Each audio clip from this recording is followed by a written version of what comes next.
Welcome students. तो आज का हमारा टॉपिक है आयन एंथैल्पी, जो है चैप्टर 4 में 12th केमिस्ट्री में। क्या है ये? आयनाइजेशन, आयन एंथैल्पी हम कह सकते हैं, या आयन ऊर्जा भी हम कह सकते हैं इसको, आयनाइजेशन एंथैल्पी भी हम इसको कह सकते हैं। ठीक है, तो अब हम इसमें लिखेंगे आयनाइजेशन एंथैल्पी या आयन एंथैल्पी में हमारा क्या होता है। ठीक है, तो वो लिखेंगे कि किसी गैसीय परमाणु से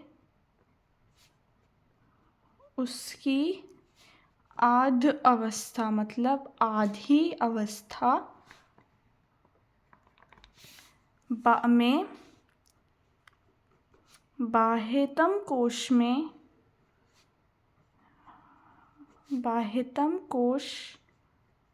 में से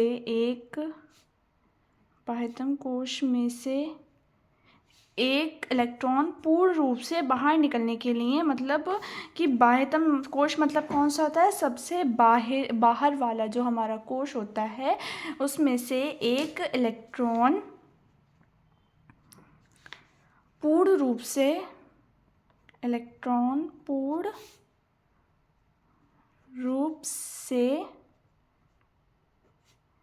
बाहर निकालने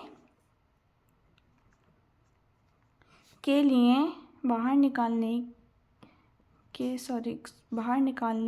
लिए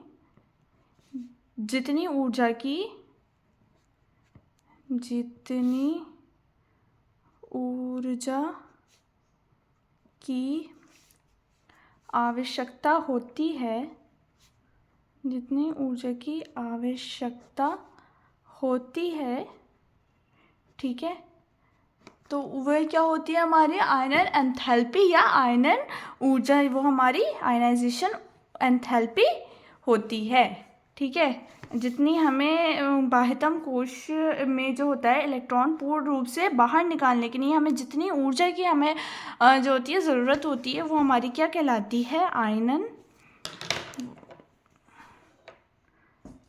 होती है। वह ऊर्जा आयनन एंथैल्पी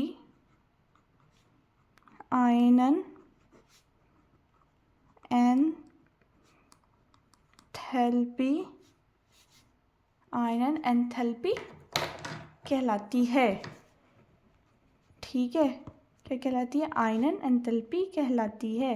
हमारी बहुत ईजी सी डेफिनेशन है इसकी। ठीक है, तो अब हम देखेंगे कि यहाँ देखेंगे कि यहाँ पर कोई m परमाणु गैसीय अवस्था में है, तो उसको m प्लस बनाने के लिए और एक इलेक्ट्रॉन को बाहर निकालने के लिए एंथैल्पी में क्या हो जाएगा? ये परिवर्तित हो जाएगा, is equals to ionization enthalpy. ठीक है, इसे हम इस तरीके से भी लिख सकते हैं, और इसको हम एक और तरीके से भी लिख सकते हैं कि m गैसीय परमाणु को IE मतलब आयनाइजेशन एंथैल्पी देकर m जो है गैसीय अवस्था में वो m प्लस जो है हो जाएगा, तो ये आयन में क्या हो जाएगा? बदला जा सकता है। तो हम इस तरीके से भी लिख सकते हैं, ये हमारी आयनाइजेशन एंथैल्पी में हम इसको ये भी फॉर्मूले में हम लिख सकते हैं, और इस तरीके से भी हम इसको लिख सकते हैं। ठीक है, ये हमारी क्या हो गई? आयनन एंथैल्पी या आयनाइजेशन एंथैल्पी।